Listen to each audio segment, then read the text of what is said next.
message will become a blessing po sa atin. Okay? And, of course, ito po nga ating pag-uusapan, hindi po ito makaka-relate marahil yung iba, but I will, some points na i-connect natin in general. But this time, I would like to remind, and this message ay maging reminders po, lalo na sa mga young people natin. Tama? Lalo na malapit na naman yung pasukan. Tama mga kapatid? So I would like to share this to you so that these are reminders po. Okay? Kasi malapit na yung pasukan. Anong gagawin natin? Amen mga kapatid? Ano yung mga bagay na lalagyan natin ng boundaries, mga bagay na hindi pa napapanahon. Tama? So I would like to please stand up and open our Bible in the book of 2 Timothy chapter 2 verse 22. 2 Timothy chapter 2 in verse 22. Marahil, di ba, naranasan din ito. Okay? Sabi ng Bible dito in verse 22. Okay, sabi ng Bible diyan, magpasa muna tayo ng talata. Sabi diyan, flee also youthful lust, but follow righteousness, faith, charity, peace with them that call on the Lord out of, and sabi diyan, a pure heart. This is what the Lord wants us to have. Ang sabi doon, a pure heart. Amen? So, bakit kinakailangan dito na sabi ni Apostle Pablo kay Timothy, sabi diyan, layuan mo yung youthful lust sa iyong pagiging kabataan at sundin mo yung katwiran, pananampalataya, pag-ibig, kapayapaan, but especially magkaroon ka ng isang pusong totoo, pusong dalisay, pusong sabi nito, puro, okay, na puso. Because in Jeremiah chapter 17, in verse 9, Jeremiah, okay, Isaiah, Jeremiah, chapter 17, verse 9,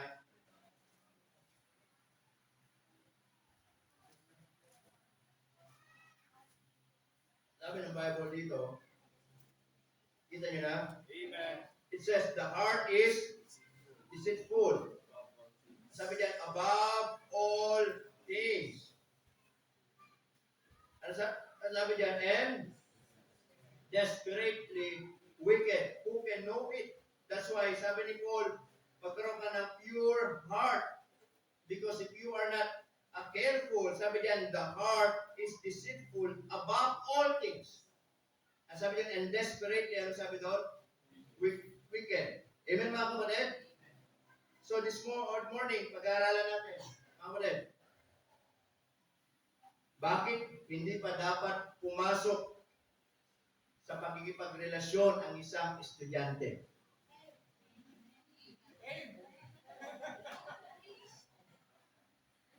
Ayaw maging pagpapala po ito. Hindi para maging laban sa inyo, but maging aware lang tayo. Amen mga kapatid? Baka minsan nagmamadali na tayo, nag-aaral pa tayo. Baka minsan hindi na tayo makapaghintay, pero nag-aaral pa tayo. Pero there's a time para po dyan. Amen po ba mga kapatid? Manalangin tayo. Panginoon, salamat po na marami sa pagbabasa. Help us, Lord, this morning as we study your word. Buksan yung mga puso po namin, maging pagpapala ito. Pangunahin niyo po kami, especially mga kabataan po namin, kaya po mauna sa kanila. Bawat isa din po sa amin, Panginoon, alam po, ay magiging pagpapala din ito. Pagpalain niyo kami sa pangalan ni Jesus. Amen. Please be seated. Okay. Because, mga kapatid, sa mundo natin, alam naman natin, sabi ni Jeremiah, pag puso ang pinagana, nagiging bingi ang tao. Amen po ba mga kapatid? Dahil wala nang ibang pinapakinggan, kundi ang puso. Tama po ba? Nakakalungkot minsan, maraming mga kabataan that they are entering into a kind of courtship or relationship sometimes it's not a reveal, but sometimes tinatago. Amen po ba mga kapatid? Marami pumapasok sa isang relasyong patago. Tama? Relasyon na kung saan ay walang nakakaalam. Relasyon na kung saan sila lang ang nagkakaintindihan. Yes, minsan marahil masakit marinig. Pero alam niyo po ba mga kapatid, kung ano po yung mas masakit, yun yung katotohanan na may mga relasyon na nagsisimula sa pagtatago. Pero ang dulo, kawakasan. Tama? You know what? Again, this message is not attacking our young people, but to give them a reminders. Because in our generation, sabi ni Apostle Pablo, flee also those are youthful lust. Kay Timothy, kundi si Timothy kanyang pinapangaralan na kung saan kahit kabataan ka, mag-ingat ka. Amen mga kapatid? Sapagkat we are living in this world na mga tao hindi na marunong makinig, mga kabataan hindi na marunong makinig, hindi na marunong sumunod, because yan talaga ang panahon natin, and also yun yung shadow na kung saan that we are living in the last days. Amen? That people magiging unthankful, disobedient to parents, at nangyayari na po yung mga bagay na ganyan.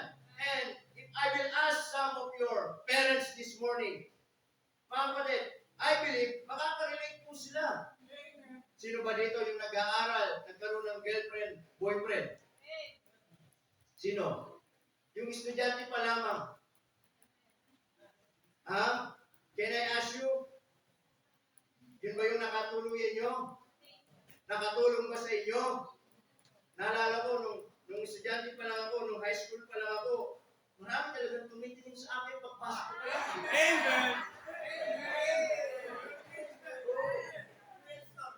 Kada ko, tatingin sila lahat.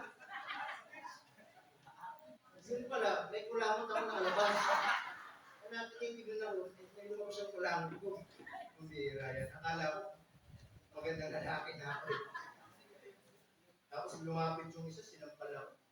Yung pala may lamok. Diba? Anyway, kaya masabi ko lahat sa mga kulit, diba? Well, sasabihin natin, yes, it is part of our being youth for to be inspired. Amen mga kapatid? Kaya minsan nakakalungkot kayo, minsan kahit mga bata, marinig mo, crush ko si ganito. Diba? Mga bata pa lang eh. Di ko ba mga kapatid? O, minsan nagiging, mga kapatid, I can say na, walang masamang magkaroon ng paghanga. Di ko ba? Pero hanggang dun lang. Amen mga kapatid? At nakakalungkot, as I said mga kapatid, maraming mga relasyon na tinatago, nagsisimula sa pagtatago, but at the end, mga kapatid, distraction, kasiraan. Amen po ba mga kapatid? Makinig kayo mabuti. Kung ang isang relasyon galing sa Diyos, bakit kailangan itong ilihim? Nililihim ba yung kalooban ng Diyos? Nililihim ba yung katotohanan? Kailangan bang ilihim na yan ay pinag-pray mo sa Panginoon? Hindi mo kailangan ilihim yan. You must be proud that this person is answered by God. That this person is, ito yung pinag-pray mo sa Panginoon. Bakit kailangan itago? Amen mga kapatid? Kung malinis ang intensyon, bakit kailangan itago? Bakit natatakot sa accountability kung tama ay ang layunin? Amen po mga kapatid? Tama? Bakit umiiwas sa mga council, sa mga payo? Minsan, sasabihin natin, privacy lang naman ito. Kapatid, malaking pagkakaiba yung the word privacy and secrecy. Amen? Ang privacy, meron itong hangganan.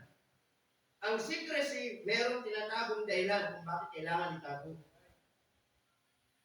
At kadalasan, ang mga relasyong, mga kapatid, ayaw makita ng liwanag ay may mga bagay na ayaw ding masuri ng katotohanan. Kaya ito, young people, listen to this. Hindi ng Diyos yung mga magulang ninyo, yung mga pastor, yung asawa ng pastor. Bakit? Para hadlangan ang kaligayahan ninyo. We are not here to dictate kung anong gagawin ninyo. We are not here para maging laban sa inyo, para hadlangan yung kaligayahan. Sino ba naman kami para hadlangan kung ano yung makakapagpaligaya sa inyo? Gusto nga namin maging maligaya kayo. Kahit maglakad nga kayo, yung tumatawa kayo mag-isa. Di ba? Walang sino man ang gustong hindi maging masayang anak. Tama? Pero, iniligay kami ng Diyos to guide you. Amen mga kapatid? Gabayan kayo. Ituwid kayo. And most of all, to protect you. Because, kung hindi kami magiging maingat, mga kapatid, marami na tayong nakita mga patotoo. Amen po ba mga kapatid? Na si Gracia, na disgrasya. Tama? In young age, nakalunok ng pakuan. Bakit? Mga kapatid, yun yung sinasabi natin. Hindi nagiging maingat. Tama? Kapag ang isang tao ay ayaw magpasakop sa tamang gabay, tanungin mo yung sarili mo. Bakit? Meron ka bang kinatatakutan? Ano bang kinatatakutan mo? Ano ang ayaw mong malaman? Tandaan natin, sabi ng Bible in Hebrews chapter 37, verse 17. Amen? Obey them that have the rules over you. Tama ko ba? Amen. What is the essence that God put us here? Amen? Binigyan ka ng magulang, binigyan ka ng spiritual leader, authority, pero ayaw mo nang makinig. Tama? But the end, pag napahamak, sino pa rin ang tutulong sa inyo? Amen mga kapatid? Because if you are not careful, ako, yung kapatid kong babae, ganun din nangyari. Second year high school pa lang, nakalunok na ng pakwan. Sunod na taon, nakalunok na naman ng pakwan. Parang pusa. Tama? Nung high school ako, meron akong kaklase. 30 years old kami, buntis. Pero, nag-aaral siya. Pero, buntis. Kinabukas, yung sumunod na taon, hindi nakapag-aral kasi hindi makapasok. Kailangan niya mag-alaga ng anak niya. Maraming mga ganyan, mga kapatid. Tama po ba? Tandaan natin, may mga dahilan kung bakit merong spiritual authority. May dahilan kung bakit may mga tao iniligay ang Diyos upang bantayan tayo sa inyong mga buhay. Meron naman kung wala na kami pakialam sa inyo. Meron naman kung kayo wala nang marinig sa aming mga warning. Because we don't want someday makita namin ang buhay ninyo mapahamak. Tama po ba?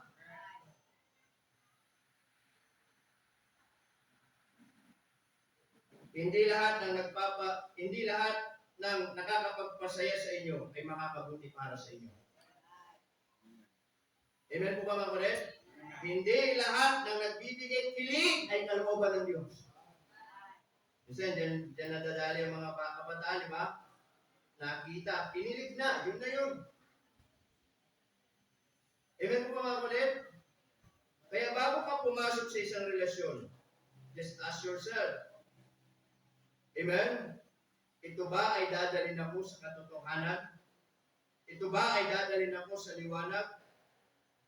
Am I ready para ako ay tumanggap ng mga payo? Amen mga kapatid? Dahil ang relasyon mula sa Diyos, hindi dapat yan, hindi natatakot sa katotohanan. Amen mga kapatid? Hindi dapat natatakot sa gabay at higit sa lahat, hindi dapat yan tinatago. Amen po ba mga kapatid? Kaya kayo po umaga, bakit hindi pa dapat pumasok sa pagkikipagrelasyon ang mga estudyante? Mga kapatid, hindi naman, listen to this, hindi naman agad mali ang magkarelasyon. Mali ba magkaroon ng relasyon? Mali ba magkaroon ng pumasok sa isang relationship na tinatawag? Or courtship na tinatawag? Hindi naman po mali. But it's in the Bible. But there is always a right time for that. Yun nga mga nagtatrabaho, pag pumasok sa relasyon, nahihirapan nga sila. Kayo ba kayang estudyante na nag-aaral pa lang? Hindi, kaya namin i-handle.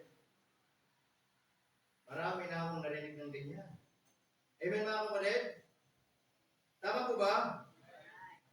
Hindi naman agad mali yung pagkikipagrelasyon. Pero kapag hindi pa handa ang isang estudyante, okay, may mga epekto itong dapat pag-isipan. Number one, ano yung mga bagay na yun? Let us consider. Number one, nawawala ang focus sa pag-aaral. Amen? Nawawala ang focus sa pag-aaral. Nakakita na kayo ng estudyante, dati ang sipag mag-aral. Tama?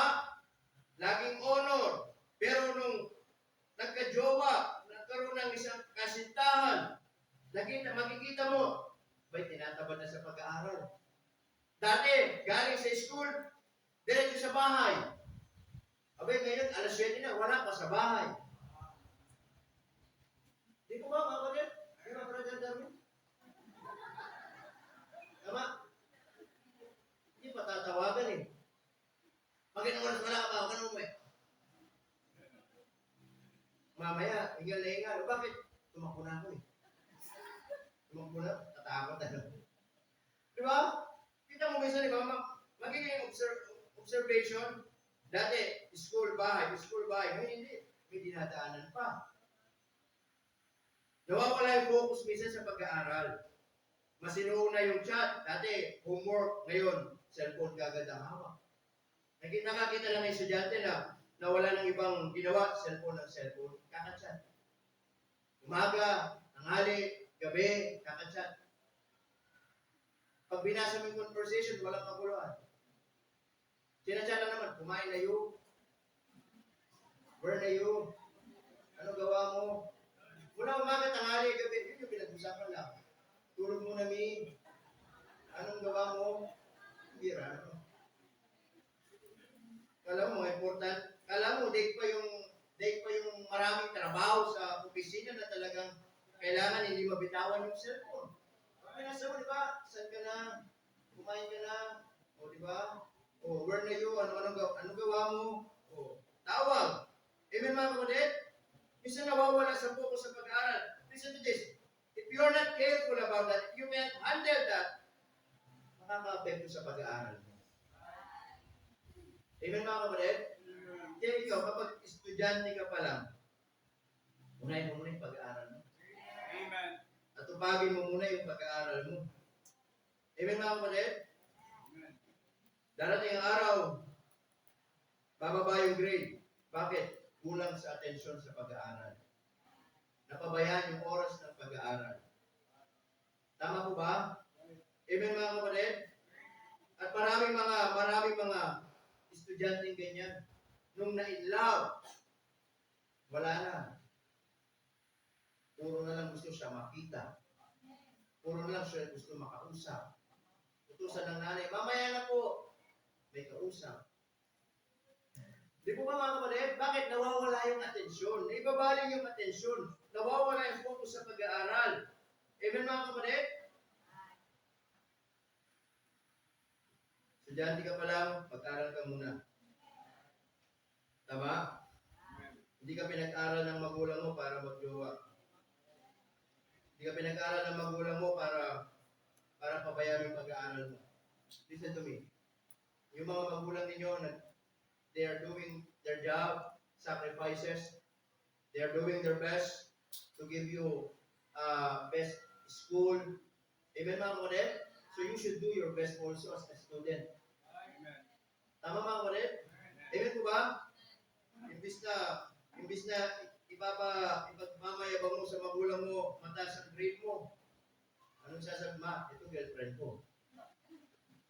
Ito jowa ko. Ganun ang kapatid. Tama po ba mga kapatid? Unahin niyo muna yung pag-aaral ninyo hanggang pinapaaral kayo, mag-aral kayo. So that yung focus ninyo sa pag-aaral ninyo. Ano? Tama mga kapatid? Number 2, ano pa yung mga consider natin? Hindi lang nawawala yung focus sa pag-aaral, but also nagiging emotional stress. And sometimes sa mga kabataan, nagiging madrama sa buhay. Tama? Bakit? Minsan, di may iwasan sa magjowa, nagkakatampuhan. Amen? Nag-aaway-away.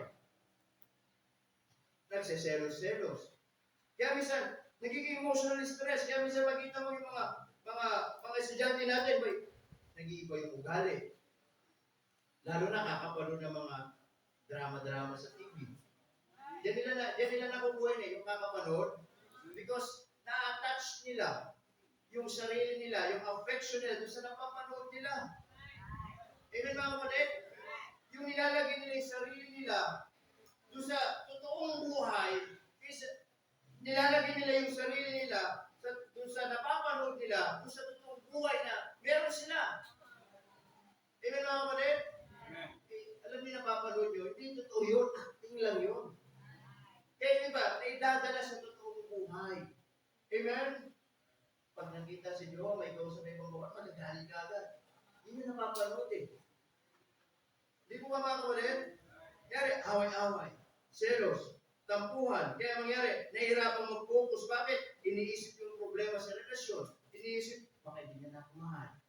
Ayaw na akong pansinin. Baka may iniisip ng iba. Imbis na yung focus mo sa pag-aaral, yun yung iniisip mo. Bakit? Nakapanood mo eh. Tama po ba mga kapatid? Oo. Nagiging emotional stress. Amen? Kasi makikita nyo, umiyak na lang mag-isa. At yun naiyak na. Yung pinansin.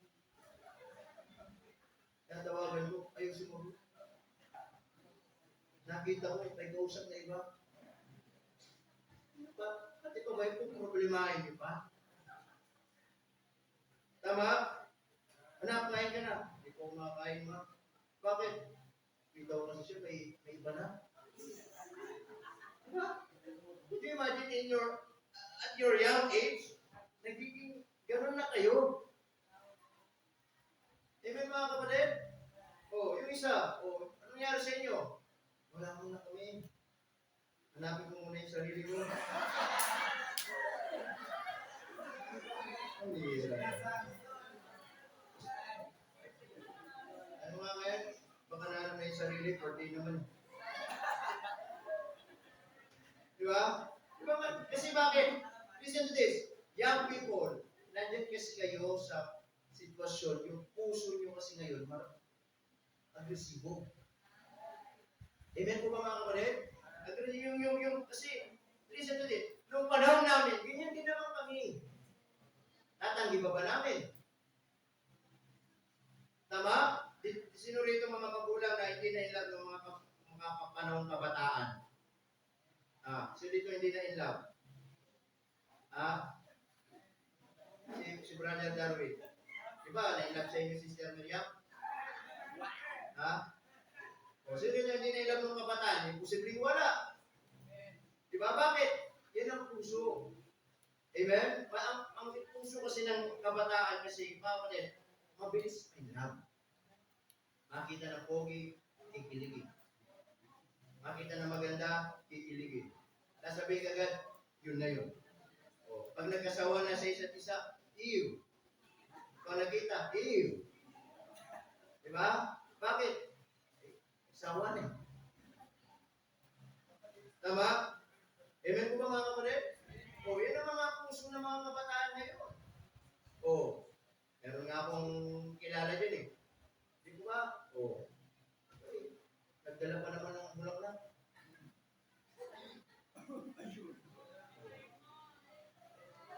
Yung isa hindi sumabay sa magulang sa school. Nagpaiwan. Yung pala, nahiya siya kasi may binti siyang bulaklak. Ibigay niya sa girl. Kaya problema, yung nasakay niya back-to-back na tricycle. Doon nakasakay sa likod. Nagkataon traffic. Yung magulang niya, nandun sa likod. Nakita. Kaya pala yung sumabay sa amin, ha? Di ko ba makakulit? Yung isa naman, may dalang bulaklak. Hindi sinipo. Sabi mo, pogi-pogi mo, hindi ka sinipo. Hindi ka talaga nagmana sa tatay mo. Hindi, Ryan. Tama mga kapatid? Meron nga akong kakilala. Pares silang kabata, pares silang bulag. na-love at first sight. Nagkaroon sila ng blind date.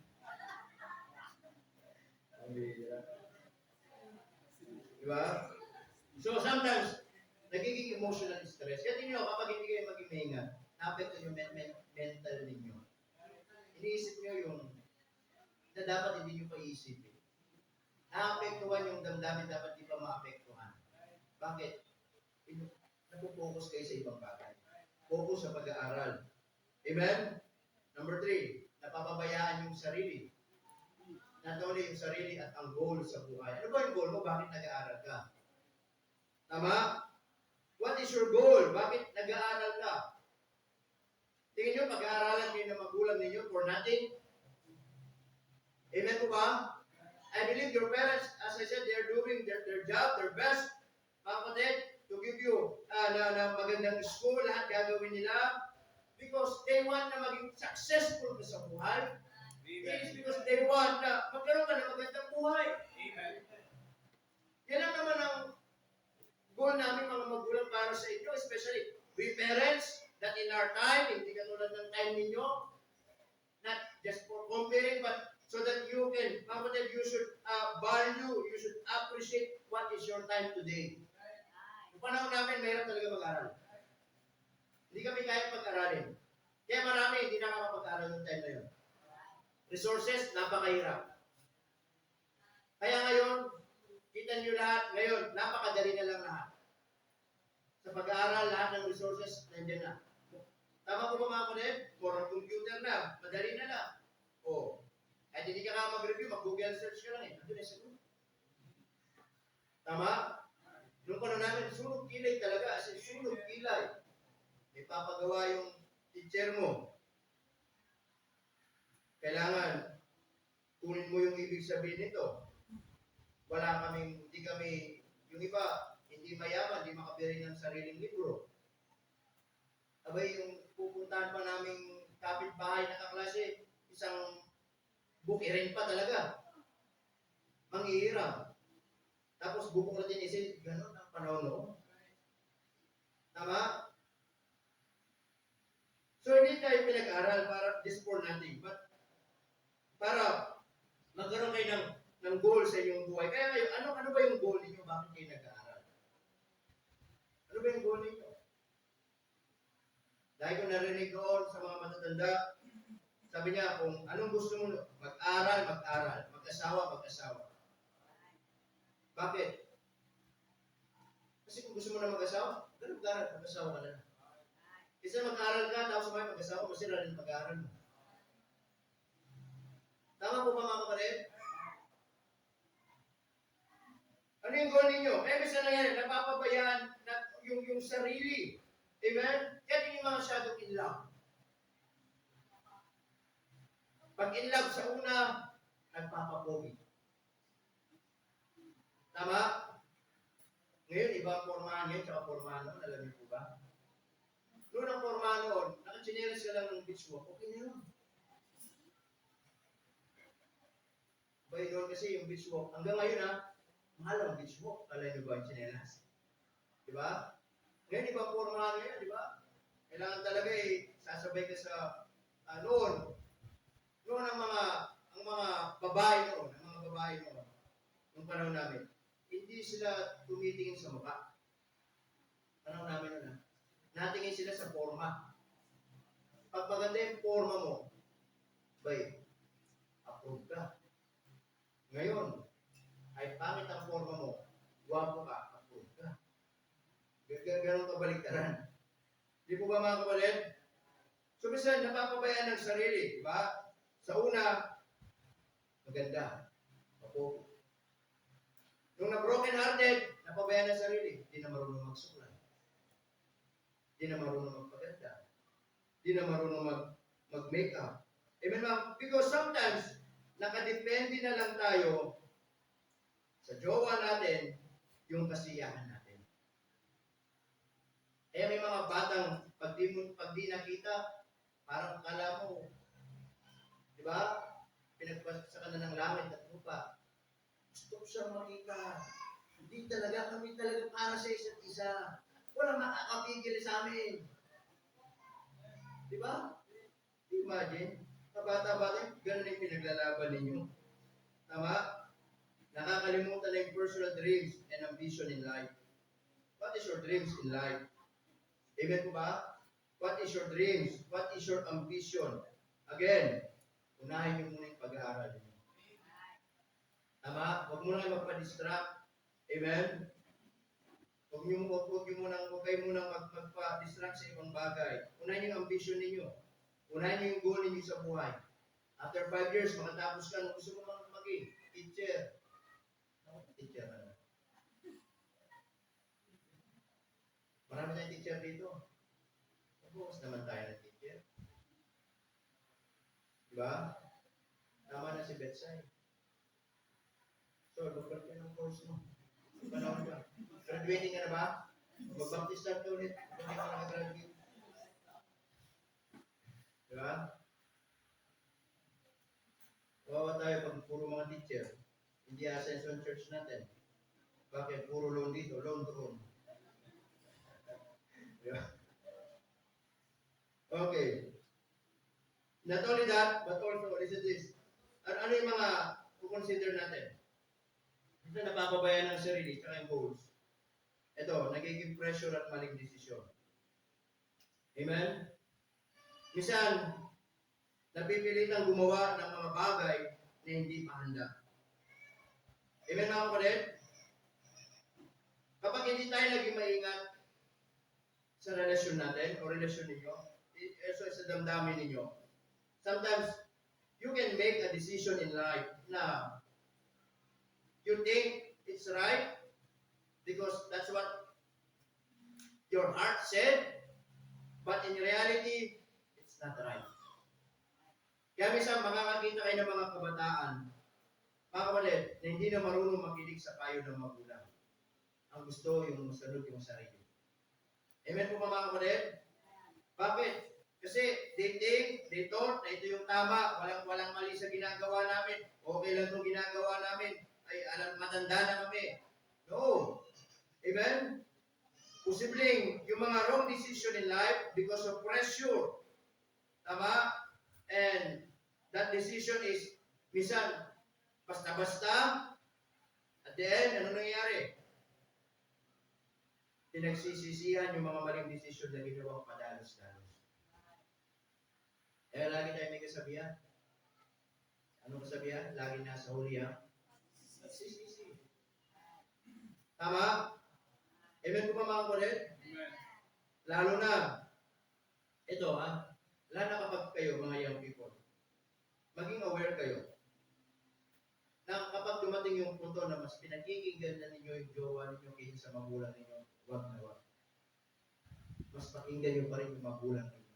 Amen.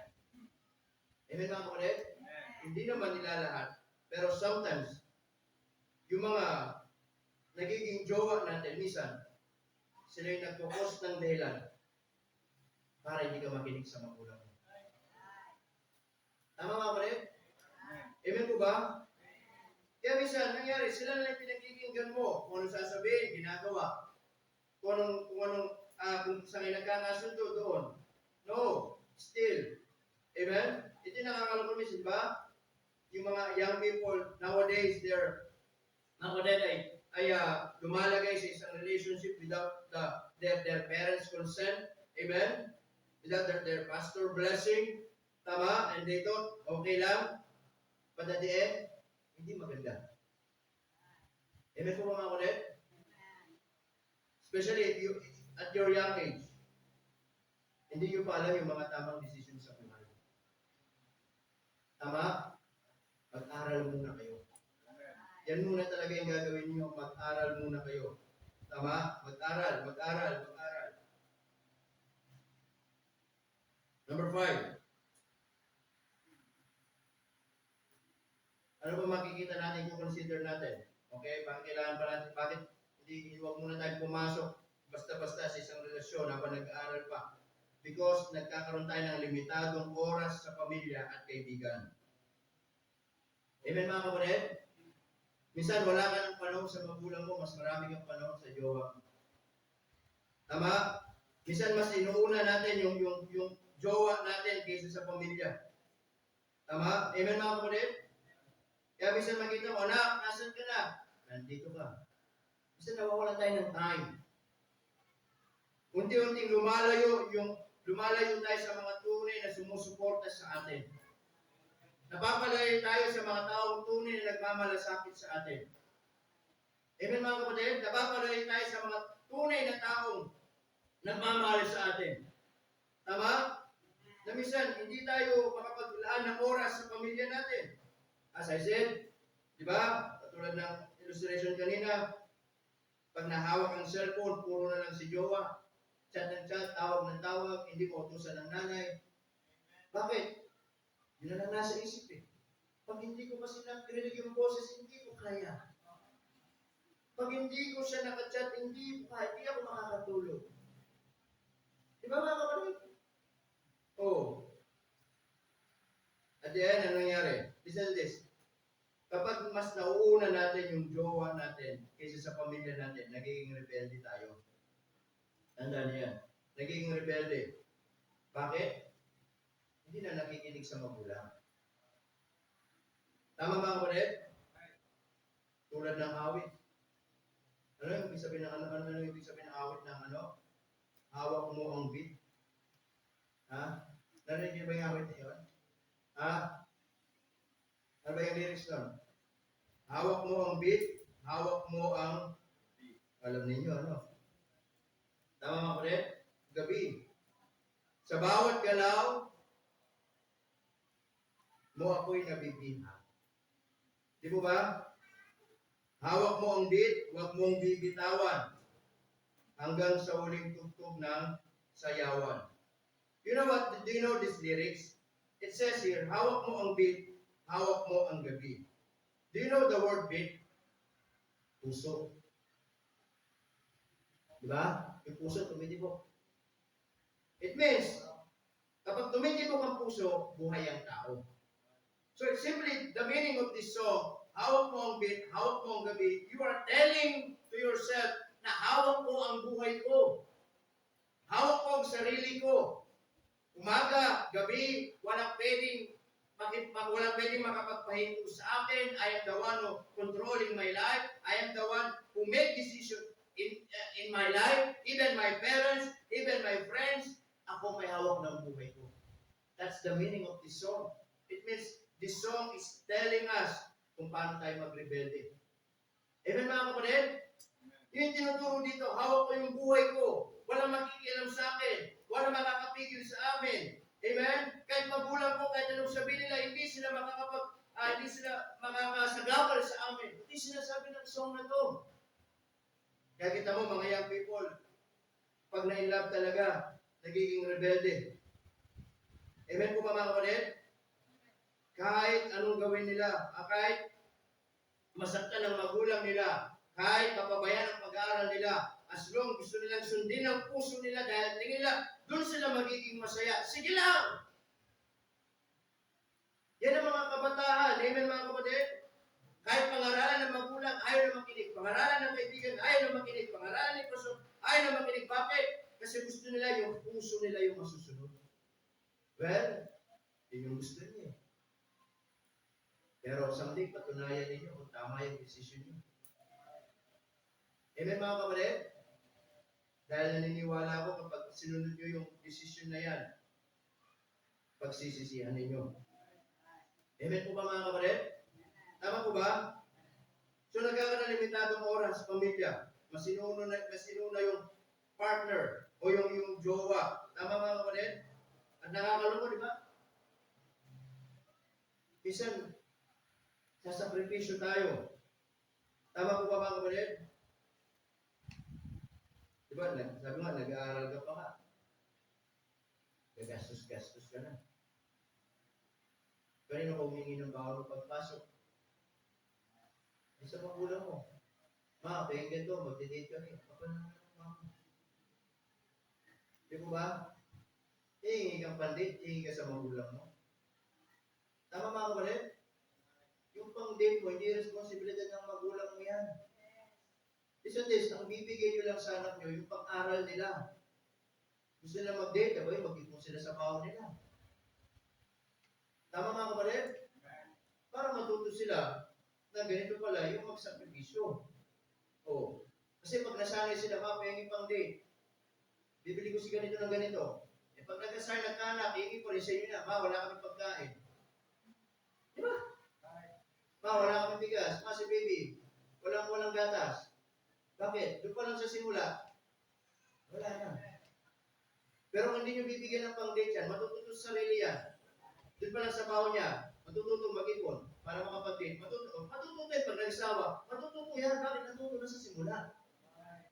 Did you get my point, mga kapatid? O kasi pag nasanay yan, pag nagkaanak, pag walang diaper yung ako mo, walang ganito, ganyan. Di po ba mga kapatid? Did you get my point? O kaya, pag yung mga hingi ng pera para makipag-date, huwag yung bibigyan. That is not your responsibility. Kung gusto nila makipag-date, manligaw, let them sacrifice. Matuto sila mag-ipon. Para may sila, hindi ko pala kaya magbigay ng date kasi bawal ko na lang ito. Salamat na. Amen mga kapatid? Not only that, lastly, listen to this. Because of your young age, of course, posibleng masaktan ng maaga. Siyempre, anong nangyayari? First heartbreak na hindi pa kayang i-handle emotionally. Kaya minsan yung mga baguhan, siyempre, alam mo yung mga baguhan, pag nagka-inlaban, yan yung nakakatakot. Kaya talaga pag nagmahalan yung mga yan, talagang, dito, kami na. Dito, talagang magmamahalan kami. Diba? Akala nila na, talagang kami ng destiny. Magmamahalan, ibibigay lahat, diba? Time, panahon, okay. Then pag dumating time na naghiwalay, sobrang sakit. Tama po ba mga kapatid? Sobrang sakit. First break, mga kapatid. Ang problema, hindi pa kayang i-handle emotionally. Kaya nung naghiwalay, iyak nang iyak, hindi makabubuon. Ang sakit pala. Kala ko kami na, bilog pala ako. Anong gagawin ko? Di na makapag-aral, di na makakain. Bakit? First breakup. First in love, then first breakup. Ang hirap pala i-handle. So what the next thing? Anong mangyari? Nagkakaroon na, mga kapatid, trust issue ngayon. Tama mga kapatid? Anong ibig sabihin? Natatakot na ulit magmahal ulit. Tama? Eh lagi na lang sasabihin, pare-pares lang yung mga lalaki na yan. Dadamay pa eh. Hindi lahat. Yun lang yun, hindi kami. Amen. Kasi nagiging ganyan eh. Hindi po ba mga kapatid? Lalo pag mga babae, ano naman, makalambot ang puso ng mga babae.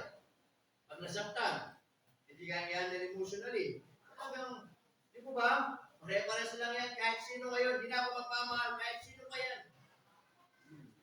Bakit? Natatakot na magmahal ulit. Natatakot ng trust issue. Amen? Bakit? Takot ulit masaktan. Bakit? Kasi nga, mga kapatid, you are entering into that kind of relationship that you are not prepared. Mentally. Amen? Na hindi mo nga alam kung anong mangyayari. Tama? Para lang pumasok sa isang bagay na bara-bara, basta bahala na kung anong mangyayari. Amen po ba mga kapatid? So nagkakaroon trust issues. Takot na ulit magmahal. Takot ulit masaktan. Iniisip baka maulit-ulit sa dati. Iniisip pare-pares lang naman sila. Lahat sila, ganyan sila lahat. Siya, magmadri ka. Tama? So what is the advice, mga kapatid? Listen to this, young people. Unahin mo muna yung sarili. Unahin muna ang sarili at pag-aaral. Amen mga kapatid? Unahin mo muna yung sarili mo. At yung pag-aaral mo. At tupagin mo yung sarili mo at tupagin mo yung pag-aaral mo. Amen mga kapatid? Kilalanin mo ang sarili. kilalanin mo muna yung sarili mo bago ka pumasok sa isang relationship. If I'm going to enter in this kind of relationship, am I ready? Handa ka na ba? Amen mga kapatid? Handa ka na ba pumasok sa isang relasyon? Handa ka na bang mag-handle ng puso mo? Handa ka na bang mag-handle ng accountability? Handa ka na bang panagutan kung anong mangyayari? Pag hindi ka pa marunong mag-sign, hindi ka pa handa. Hindi magugas ka ng pinggan sa banyo, hindi ka makaputusan magugas. Tapos sabi mo, handa ka na magmahal. Tama? Alam niyo, yun yung mga basic things na kailangan. Maging training ninyo, magugas ng pinggan. Amen. Magugas ng pinagkainan. Eh kung di ka marunong, kung alam mo lang ay kumain, hindi marunong magugas, sabay kumuha ka katulong, wag jowa. Tama? Kumuha ka katulong, wag jowa. Kawawa yung mapapangasawa niyo. Amen mga kapatid? Kawawa yung mapapangasawa niyo, bay, hindi ka marunong magugas ng pinggan eh. Di po ba? So, kilalanin mo muna yung sarili mo bago ka pumasok sa relationship. Amen po ba mga kapatid? Ito ba ay makakatulong sa aking pag-aaral? Ito ba ay makakatulong sa aking spiritual na buhay? Ito ba ay kaya kong i-handle sa harapan ng Panginoon? Amen mga kapatid? Listen to this. Hindi minabadali ang tunay na pagmamahal. Ang pagmamahal na minamadali, hindi tunay na pagmamahal yan. The Bible says, ang pag-ibig marunong maghintay. Amen mga kapatid? Amen. Tama ko ba? Di ba sa Bible, ganun din? Si ba yan? Si Jacob? Oh, mahal niya si Rachel. Sabi nung tito niya, okay, kung mahal mo yung aking pamangkin. Sabi niya, you should work for me for 7 years. Magiging alipin kita. Bay, nagtrabaho ng 7 years. Okay, 7 years. Nagalaga ng mga hayop, nagtanim. Then after 7 years, excited siya. Tama po ba mga kapatid? Then, she worked another 7 years again, 14 years. Nagtrabaho siya para lang makuha si Rachel. Niloko pa din siya. Binigay si Leah.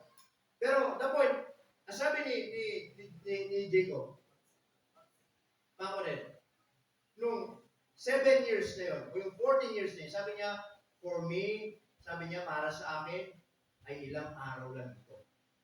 Bakit? Kasi hindi niya nang iniisip yung yung matagal ng taon. Ang iniisip niya, yung mahal niya talaga itong si Rachel. Amen po mga kapatid? Kaya listen, ang pag-ibig na minamadali, hindi yan tunay na pag-ibig. Ang pag-ibig na tunay, marunong maghintay. Tama mga kapatid? Mag-aral ka muna. Mag-aaral muna siya. Magtatapos ka muna. Magtatapos muna siya. Sisettle niya muna yung buhay niya. Isettle niya yung buhay niya. Kung meron siya mga pangarap sa magulang niya, ayahan mong gawin yung pangarap niya sa buhay niya, pamilya niya. At yung isa kung may pangarap sa pamilya, ayahan mo muna siyang gawin kung yung para sa pamilya niya. Then, at the right time, kung kayo talaga gawin ng Panginoon, tapos nyo na lahat ng mga obligasyon nyo, then you can settle down para mag-start ng buhay ninyo, then so be it. Amen po mga kapatid? Kaya ikaw, young people, pag ikaw nakatapos, nakapagtrabaho, kumita ng pera, huwag mo muna unahin yung jowa mo. Unahin mo muna magulang mo. Amen. Jowa mo ba nagpaaral sa'yo? Jowa ba nagsakripisyo sa'yo? Jowa mo ba nagpagal sa'yo? Hindi. Ganon din ikaw. Unahin nyo muna yung mga magulang ninyo. Suklayin nyo muna kung anong sakripisyo nila. Amen po ba mga kapatid? Tama po ba? Sabi ng Bible mga kapatid,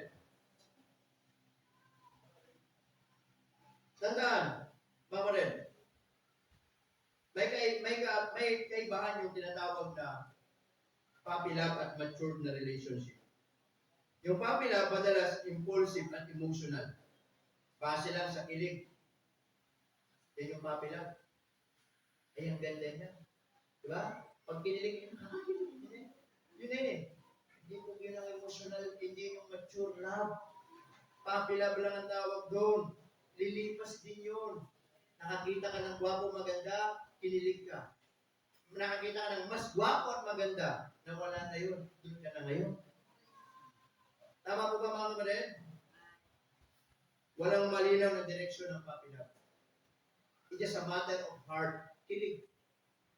Yun lang ang puppy love eh. But mature relationship, listen this, may respeto. Amen? May boundaries. May responsibility. May malinaw na goals and commitment. At handang paghintay at mag-grow muna. Amen po ba mga kapatid? Tama po ba? Listen to this. Hindi masamang magmahal. Again, young people, we are not against you. Wala naman kami ibang angad, kundi makita namin kayo maging masaya. Hindi masama ang magmahal. Alam niyo kung anong masama? Yung magmahal nang wala sa timing.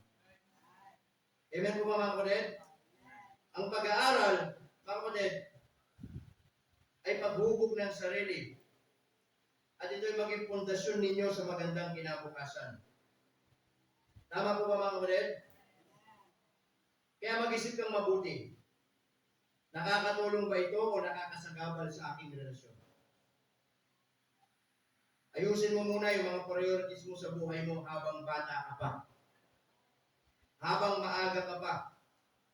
Habang wala ka pang maraming responsibility iniisip, just stay focused on your goal. Mag-aral, yun muna atupagin mo. Amen po mga kapatid? Tama po ba? Now, kung meron na tayong mga relationship sa buhay natin, just set a boundaries and limitation. Support each other, especially, mga kapatid, sa pag-aaral. Amen mga kapatid? Hindi para magilang pababa, kundi magsuportahan. Tama po ba? Ipanalangin ang bawat isa. Humingi ng gabay sa magulang, humingi ng gabay sa pastor. Amen mga kapatid? Upang matulungan kayo sa inyo pong kinakaharap. Tama mga kapatid? Sabi ng Bible sa Ecclesiastes chapter 3 verse 11. Ecclesiastes chapter 3 verse 11. Okay, Ecclesiastes chapter 3 in verse 11. Kita nyo na?